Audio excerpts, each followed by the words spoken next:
Hello guys, இன்னைக்கு நம்ம ஜிம்மோட episode தான் பார்க்க போகிறோம். I need my X wife again part 10. போன பாட்டி அதோட கம்ப்ளீட் பண்ணியிருந்தானா நம்ம காங் வந்து ப்ரெக்னென்ட் ஆகிருப்பா. காங் ப்ரெக்னென்ட் ஆனது வந்து ஜிம்மின் வானை கண்டுக்காமல் காங்கே ரொம்ப பேம்பர் பண்ணி வந்துட்டுப்பா. ஸோ அதோட இந்த பாட்டை வந்து நான் கம்ப்ளீட் பண்ணியிருந்தேன். Let's continue to the part 10. So இப்போ கங்கை வந்து ஜிம்மின் அப்படியே ரொம்ப பேம்பர் பண்ணி பத்திரமா கார் டோர் வரைக்கும் அவளை கூட்டிகிட்டு போயிட்டு காரை எடுத்துகிட்டு ஹாஸ்பிட்டலுக்கு தான் போகிறாங்க. ஹாஸ்பிட்டலே கன்ஃபார்மே பண்ணிட்டாங்க காங் வந்து ப்ரெக்னெண்ட்டாக தான் இருக்குது அப்படின்ட்டு. ஜிம்முக்கு ரொம்ப ஹாப்பியாக இருக்குது. எந்த அளவுக்கு அவனால் சொல்லவே முடியல. காங்கு பிடிச்சி அப்படியே சுற்றிட்டு 2 பேரும் அப்படியே ஜாலியாக வீட்டுக்கு வராங்க. வீட்டில் வாயின் பாட்டுக்கு உட்காந்து சமைச்சு சாப்பிட்டுட்டு இருக்கா. பிகாஸ் அவளுக்கு பசிக்கும் இல்லை. அவளும் சமைச்சிட்டு தேங்கும் எடுத்து கொடுக்குறா. தேங்கும் உட்காந்து சாப்பிட்டுட்டு இருக்கான். இவங்க 2 பேரும் சாப்பிட்டுட்டு இருக்க ஜிம்மன் பார்க்குறான் ஒரு மாதிரி. வீட்டுக்கு வந்து இவங்க 2 பேரையும் பார்த்துட்டு காங்க பார்த்து, நீ உள்ளே போக்காங்க, நீ உள்ளே போய் ரெஸ்டடு. என்னாச்சு ஜிம்மன்? நான் சொல்கிறேன்ல, நீ உள்ளே போய் ரெஸ்டடு. நான் இவங்கக்கிட்ட கொஞ்சம் பேசிட்டு வரணும். ஓகே, கொஞ்சம் பார்த்து பத்திரமா வாங்க. ஏய் போடி, நீ நான் பார்த்துக்கிறேன் அப்படின்ட்டு நேராக அப்படியே அங்கே வந்து வாயின் பக்கத்தில் உட்காந்துட்டு, போதும் இதோட ஸ்டாப் பண்ணிக்கோங்க. என்னடா என்னத்தை ஸ்டாப் பண்ணும்? என்ன வந்து பைத்தியம் மாதிரி பேசிகிட்டு இருக்க? வாயன் என்ன நினச்சிட்ருக்க?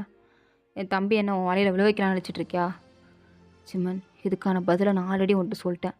தேவையில்லாமல் திரும்ப திரும்ப வந்து இதையே பேசிகிட்டு இருக்காது சரியா? எனக்கு காண்டாகுது. வாயை மூடிட்டு போயிடு. சொல்கிறது புரியுதில்ல? டென்ஷன் ஏற்றாத அப்படின்ட்டு வாயின் எதுவுமே பேசல. அவன் பாட்டுக்கு அப்படி சொல்லிட்டு சாப்பிட்டுட்டு இருக்கா. தேங்கமே அவன் பாட்டுக்கு சாப்பிட்டுட்டு வாயின் நல்லா இருக்கு டிஷ்ஷு அப்படின்றான். சிம்மனுக்கா இவளுக்கு சமைக்கலாம் தெரியுமா அப்படின்ட்டு ஒரு மாதிரி அதை குறுகுறுன்னு பார்த்துட்டு வாயினையும் பார்த்துட்டு டக்குன்னு வானோட கையை பிடிச்சிருக்கிறான். வாயின் என்ன பண்ணுற அப்படின்னு கேட்டுட்டு இருக்கா. நீ வா அப்படின்னு நேராக அப்படியே வாயனை அவளோட வீட்டுக்கே கூப்பிட்டு போய் விட்டுட்டான். அவளோட ஃப்ரெண்டு இப்போ பத்திரமா தான் இருக்கா. வாயனை பார்த்து வாயன் என்னடி ஆச்சு, இத்தனை நாள் எங்கடி போனேன் அப்படின்ட்டு வாயனை ஹக் பண்ணிவிட்டு என்னடி உடம்புல அங்கங்கே அடிபட்டுருக்கு அப்படின்னு ஷாக்காகி பார்த்துட்டு இருக்கா. சிம்மன் பாட்டுக்க வாயனை அவளோட வீட்டில் விட்டுட்டு, இங்கே பார் அவ்வளோதான், இதுக்கடுத்து நான் உனக்கு கொடுத்தலறன்ட்டு அவ்வளோதான். நான் அவனை 2 நாள் தான் என் வீட்டில் இருக்க சொன்னேன். பட் நீ என்ன ஒரு வாரம் இருந்துட்ட. இதோட போதும், எல்லாத்தையும் நிப்பாட்டிக்கலாம். நீ இதுக்கடுத்து உன் லைஃப்பை பார்த்துட்டு போ, நான் என் லைஃப்பை பார்த்துட்டு போகிறேன். சிம்மன் ஒரு நிமிஷம், என்ன தயவு செஞ்சு இதுக்கடுத்து என் லைஃப்பில் வந்துடாத. திருப்பியும் மூஞ்சி பார்க்கணும் அப்படின்னு சத்தியமாக நான் இதை நினைக்க மாட்டேன். வேணாம், இதுக்கடுத்து என் மூஞ்சில் முடிச்சாது சிம்மன். இதே மாதிரி ஏதாவது சாக்கு சொல்லிவிட்டு எனக்கு காசு கொடுத்து எனக்கு தூக்கிட்டு போகிற வேலையை வச்சுக்காத. அவ்வளோதான் அவ்வளோதான் அவ்வளோதான் அவ்வளோதான். புரியுது சிம்மன் உனக்கு? அவ்வளோதான் அப்படின்ட்டு வாயனை அப்படியே மன வேதனையில் சொல்லிகிட்டு இருக்கா. சிம்மனுக்கும் அது நல்லாவே புரியுது. அவனும் அப்படியே வாயனை பார்த்து, புரியுது அவ்வளோதானு, புரியுதுடி புரியுது அவ்வளோதானு. பட் ஃபைனல் இதுக்கடுத்து நான் எப்படியும் உன் லைஃப்பில் திருப்பி வரமாட்டேன். ஸோ அதனால் ஃபைனலாக எனக்கு ஒரு நல்ல ஒரு குட் பை சொல்ல மாட்டியா அப்படின்னு கேட்குறான். வான் அவ்வளோதான் உடஞ்சிட்டா. அவளுக்கு என்ன நடக்குதுன்னே புரியல. பாவம் பிள்ளை ஒரு மாதிரி உட்காந்து அழுதுட்டுருக்கு. அவள் ஃப்ரெண்டு சிம்மனை பார்த்து, சார் ப்ளீஸ் சார், வாயின் ஆல்ரெடி உங்களால் நிறைய டிப்ரெஷனுக்குள்ளே போய் அவள் நிறைய பாடுபட்டுட்டா. இப்படி திருப்பி வந்து ஃபைனல் என்னன்னு சொல்லி அவளுக்கு திருப்பி கஷ்டப்படுத்தாதீங்க சார், விட்டுருங்க சார்.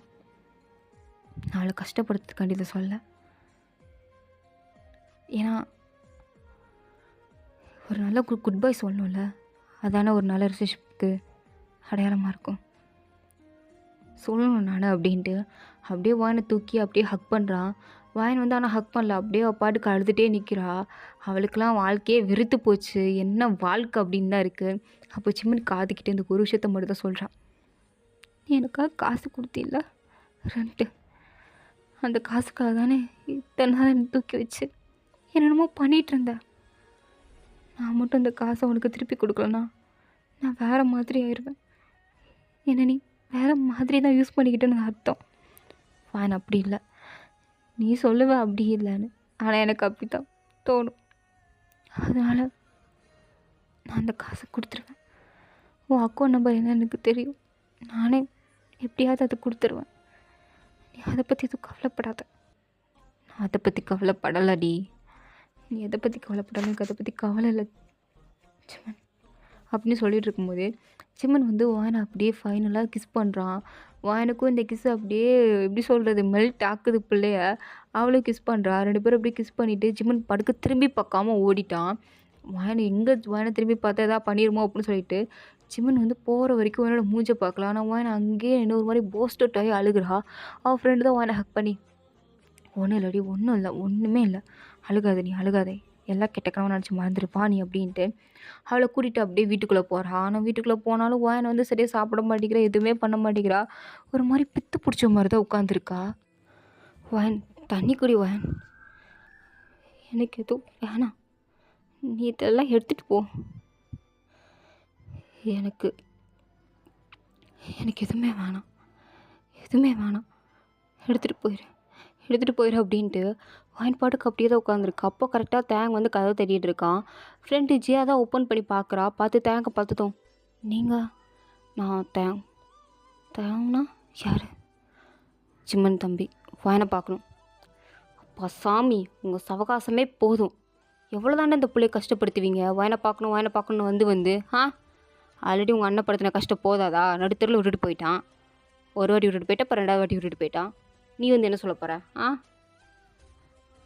பாவண்டா, அவள் எவ்வளோ தாண்டா தாங்குவா? ஏறி மிதிச்சுட்டு நீங்கள் பாட்டு போயிட்டு இருந்தீங்கன்னா அவள் எழுந்துச்சு நிற்பா. சும்மா விடாமல் மிதிச்சுட்டே இருந்தீங்கன்னா அவள் பூமிக்குள்ளே தாண்டா போவா. எப்படா எழுந்துச்சு நிற்பா? பாவம் அவள், விட்டுருங்க. எதுக்கு இப்படி படாத பாடு படுத்துறீங்க அவளை? இங்கே பாருங்கள் ப்ளீஸ், நான் ஒரு செகண்ட் வாங்கிக்கிட்ட பேசிட்டு போயிடணும். ஏப்பா தம்பி, நீ பேசவே வேண்டான்ற, ப்ளீஸ்ப்பா, விட்டுருப்பா, போப்பா. இல்லை கொஞ்சம் ப்ளீஸ், நான் வாங்கிக்கிட்ட இம்பார்ட்டண்ட்டாக பேசணும். உங்களுக்கு புரியும்னு நினைக்கிறேன், நான் வாங்கிக்கிட்ட பேசணுங்க, ப்ளீஸுங்க. என் அண்ணன் மாதிரி நான் கிடையாது, சத்தியமாக லட்சுமன் மாதிரி கிடையாது. நான் டோட்டலி வேறு மாதிரி. எனக்கு வாயின் மேலே ஃபுல் அக்கறை இருக்குது. அவன் நல்லாயிருக்கும் நான் நினைக்கிறேங்க, அதாங்க, புரிஞ்சுக்கோங்க. சரி, நீங்கள் இவ்வளோ தூரம் சொல்கிறதால நான் உங்களை உள்ளே விட்டுறேன். ஆனால் அவள் ஆல்ரெடி பித்து பிடிச்ச மாதிரி தான் உட்காந்துருக்கதோ, செத்த போன மாதிரி தான் இருக்கா. எனக்கே பயமாக இருக்குது, நைட் நான் தூங்கினதுக்கப்புறம் தான் பண்ணிடுவாளோன்னு. அவள் இத்தனை நாள் எனக்காக தான் அந்த வீட்டில் பொறுத்துட்டு இருந்தா அப்படிங்கிறதே எனக்கே இப்போ தான் தெரியும். ஸோ அதை நினச்சி வர எனக்கு ரொம்ப கில்ட்டியாக இருக்குது. ப்ளீஸ் என் ஃப்ரெண்டை ரொம்ப கஷ்டப்படுத்தாமல் என்ன விஷயங்கிறத 5 நிமிஷத்தில் பேசிட்டு போயிருங்க சாமி, ப்ளீஸ். ஓகே, நான் பேசுகிறேன். அந்த ரூமில் இருக்கா. Okay, thank you so much. அப்போ தேங்கு உள்ளே வந்து அப்படியே கதவை திறந்து பார்க்குறான். வாயன் பாட்டுக்கு ஒரு மாதிரி முடியெல்லாம் முன்னாடி போட்டு பேய் மாதிரி உட்காந்துருக்கா. தேங்கே ஒரு செகண்ட் ஒரு மாதிரி பயமாக தான் இருக்குது. இருந்தாலும் நம்ம வாயன் தானே அப்படின்ட்டு வாயன் பக்கத்தில் போய் உட்காந்துட்டு, வாயன் இங்கே கொஞ்சம் பார்க்குறியா? இங்கே பாரு வாயன், எதுக்கு என்ன பார்க்க மாட்டேங்கிற? எதுக்கு திரும்பி இருக்க? இங்கே பாரு வாயன். இங்கே எதுக்கு வந்த? உன் வீட்டுக்கு போ. இங்கே பாரு, எனக்கு அங்கே போக பிடிக்கவே இல்லை. அதுவும் அவங்க 2 பேரும் மூஞ்சில் முழிக்கிறதுக்கெலாம் சுத்தமாக எனக்கு விருப்பம் இல்லை, பிடிக்கவும் இல்லை. அப்புறம் எதுக்கு இங்கே வந்த? அப்புறம் என் மூச்சை பார்க்க உனக்கு பிடிச்சிருக்கா என்ன? நீ மாதிரி ஒரு கேவலமான ஒருத்தி. அவ்வளோ எப்படி சொல்கிறது, என்னை அவ்வளோ அசிங்கமாக நினச்சிருக்கான். ஏதோ என்னை யூஸ் பண்ணி கீழே போடுற மாதிரி. பைத்தியக்காரியாக இருந்திருக்கல்ல, பைத்தியக்காரி கூட கிடையாது. அவனை வேற மாதிரி நினச்சிருக்கான். அது என்னால் வாயை விட்டு சொல்லக்கூட முடியல, வாயால் ஒரு மாதிரி கூசுது. எவ்வளோ அசிங்கமாக இருக்குது தெரியுமா தயம்? இப்போ அவன் பொண்டாட்டி ப்ரெக்னென்ட் ஆகிட்டா அப்படின்னு தெரிஞ்சதும் அவ்வளோதான், என்னை தூக்கி போட்டுட்டான். ஆனால் என்னால் அவனுக்கு ஒரு குழந்தைய பெற்று கொடுக்க முடியல. அதனால தானே இன்னொரு கல்யாணம் அவன் பண்ணிக்கிட்டான். அவனுக்கு குழந்தை வேணும், அவன் அப்பாவாகணும், அதுதானே அவனுக்கு முக்கியம். நான் முக்கியமாக இல்லை. அது எப்படி அவங்க 2 பேரும் சந்தோஷமாக இருக்காங்க அப்படின்ட்டு அவங்க 2 பேரை பற்றி தான் பேசிகிட்டு இருக்கா. தேங்க் அவனை பற்றி பேச வந்திருப்பான் போல். இப்படி அவங்கள பற்றி ஜிம்னை பற்றியே பேசும்போது தேங்க் ஒரு மாதிரி காண்டாகுது. அப்படியே அவனோட ஷோல்டரை அப்படியே நல்லா உள்ளிக்கு எடுத்து, இங்கே பாரு, தூக்கத்துலேருந்து கண்ணை முடிச்சுக்கோ, நீ வாயன், உனக்கும் ஜிம்முக்கும் டிவோர்ஸ் ஆகிடுச்சு, உங்கள் உறவு என்றைக்கும் முறிஞ்சு போச்சு, உங்கள் லவ் இல்லை ஒன்றும் இல்லை, அவனுக்கு கல்யாணம் ஆயிடுச்சு, இப்போ அப்பா ஆகிட்டா, ஒரு குழந்தை இருக்குது, ஃபேமிலின்னு ஒன்று இருக்குது. இனிமேல் அவனை நினச்சிட்டு நீ பைத்தியக்காரி மாதிரி இருக்காதா, நீ உனக்குன்னு ஒரு ஃபேமிலி உருவாக்கிக்கோ. ஃபேமிலி வாவ் ஜிமன், இந்த வார்த்தையை கேட்கும்போது ரொம்ப அழகாக இருக்கும், ஃபேமிலி. பட் அப்படி ஒன்று என்கிட்ட இல்லையே. என்ன இருக்குது ஃபேமிலி? லவ் பண்ணவன், ஆசைப்பட்டு கல்யாணம் பண்ண விட்டுட்டு போயிட்டான். குழந்த வரும்னா அதுவும் வரல. என் அம்மா அப்பாவும் இப்போ உயிரோடு இல்லை, அவங்களும் இறந்துட்டாங்க. தென் என்ன ஃபேமிலி என்ன ஃபேமிலி அப்படின்ட்டு அவன் பாட்டுக்கு அப்படியே அழுக ஆரம்பிக்கிறா. ஒரு மாதிரி கதறி கதறி அழுகிறா. அப்படியே தேன் கட்டி பிடிச்சிட்டு, இங்கே பாரு, நீ எதுக்கும் அழுகாத, உனக்கான புது ஃபேமிலி தானே நான் கொடுக்குறேன், உனக்கான புது ஃபேமிலியை நான் கொடுக்குறேன், நீ என்ன கல்யாணம் பண்ணிக்கோ, நம்ம 2 பேர் சந்தோஷமாக இருக்கலாம். இங்கே பாரு வயனை, எனக்கு உண்மையாக ஒன்று பிடிக்கும், அது எந்த அளவுக்கு அப்படின்லாம் எனக்கு சொல்ல தெரியாது. ஆனால் என் அண்ணனை கல்யாணம் பண்ணுறதுக்கு முன்னாடி நீ என்னென்னு டேட் பண்ணுவீங்கள்ல, அப்போல்லாம் நான் உன்னை யாருக்கும் தெரியாமல் சைட் அடிப்பேன். நீ எனக்கு ஒரு க்ரஷ்ஷாக இருந்த. ஆனால் அந்த க்ரஷ் போக போக போக போக போக அப்படியே ஒரு லவ்வாக மாறிச்சு. அந்த லவ் நீ இல்லாமல் இருக்க முடியாதுன்ற அளவுக்கு போச்சு. நீ என்னோட டிவோர்ஸ் வாங்குற போகிறப்போ என் அம்மா எல்லாருமே ஒரு மாதிரி, எதுக்கு இவங்க வாங்க போகிறாங்க அப்படின்னு ஒரு மாதிரி சோகமாக இருந்தாங்க. என் அம்மாலாம் ரொம்ப சோகமாக இருந்தாங்க, என் அப்பா முதற்கொண்டும். ஆனால் எனக்கு எவ்வளோ சந்தோஷமாக இருந்துச்சு தெரியுமா? நான் சுயநலமாக யோசிக்கிறேன்ல, செல்ஃபிஷ் அப்படி யோசிக்கிறேன்ல, எனக்கே தெரியுது. இருந்தாலும் நான் அவ்வளோ சந்தோஷப்பட்டேன். உனக்கும் என்னோடக்கும் டிவோர்ஸ் ஆக போகிற விஷயத்த கேள்விப்பட்டதும் எவ்வளோ சந்தோஷமாக இருந்துச்சு தெரியுமா? இப்போது எனக்கு அதே சந்தோஷம் அப்படியே இருக்குது. நீ இன்னும் எனக்கு தான். கடவுள் உன்னை எனக்காக தான் படைச்சிருக்கான். நான் உன்னை கல்யாணம் பண்ணிக்கிறேன் அப்படின்ட்டு அவன் டயலாக்லாம் பேசி முடிக்கும்போது வான் அப்படியே அவன் கண்ணத்தில் பலார் நினச்சிட்டு, உன்னை நான் பையன் மாதிரி பார்த்தேன், அந்த மாதிரி இடத்துல உன்னை பார்க்கவே இல்லை. உன்னை எப்படி லவ் பண்ணி கல்யாணம் பண்ண முடியும்னு நீ நினச்சிட்டு இருக்க? பைத்தியமாத்தான். உன் மேலே காட்டின எல்லா பாசமும் ஒரு அண்ணி ஸ்நானத்துலேருந்து ஒரு அம்மா மாதிரி. நீ என்ன இப்படின்னு நினச்சிருக்க? அப்போ இத்தனை நாள் நான் அப்படி தான் பார்த்தியா? உனக்கும் உங்கள் அண்ணனுக்கும் ஒரு வித்தியாசமும் இல்லை, ஒரு வித்தியாசம் கூட இல்லை. இன்னும் நீ வாயால் அண்ணி அண்ணின்னு கூப்பிட்டா அதுக்கு இன்னும் ஒரு அர்த்தம் அம்மான்னு. நீ வெளில போ, எந்திரிச்சு வெளில போ. நீ வானோன்னு கண்ணில் தயவு செஞ்சு முடிச்சிடாதீங்கடா, படாத பாட்டு என்னை படுத்துறீங்க, வெஞ்சு போங்க அப்படின்ட்டு வான் அப்படியே கத்துறா. அப்போ அப்படியே ஜியா வந்து, என்னாச்சுடி, இவனை தயவு செஞ்சு வெளில கூட்டு போடி ப்ளீஸ் டி. சரி சரி அழுகாத வான். நீ வா தேங் தேங், நீ வா ப்ளீஸ். வான் கிட்ட நான் பேசுகிறேன். வான் இருடி, வான் 1 minute வான். தப்பா என்ன நினச்சிட்ருக்க நீ? நான் தான் உங்ககிட்ட சொன்னேனா இல்லையா, வான் ஆல்ரெடி டிப்ரெஷனில் இருக்கா, இன்னும் கொஞ்சம் அதுக்குள்ளே கூட்டு போகாதுன்னு. ஆனால் நீ என்னப்பா இப்படி அவட்ட பேசி வச்சுருக்க? ஜியா ப்ளீஸ் ஒரு 5 minutes என்கிட்ட வான்கிட்ட கூட்டு போ, நான் அவகிட்ட கொஞ்சம் பேசிக்கிறேன் ப்ளீஸ், நான் அவகிட்ட புரிய வைக்கணும். நீ ஒன்றுமே பண்ண வேண்டாம் ப்ளீஸ், தயவு செஞ்சு வாயை மூடிட்டு போயிருந்தேன். இல்லை இல்லை, நான் அவன்கிட்ட பேசணும். ஐயோ சாமி, நான் உன்கிட்ட இப்படி புரிய வைக்கிறது? அவள் எப்படி இருக்கா நீ பார்க்குறீல்ல, அவள் எந்த மாதிரி சுச்சுவேஷனில் இருக்கான்னு உனக்கு புரியுதில்ல?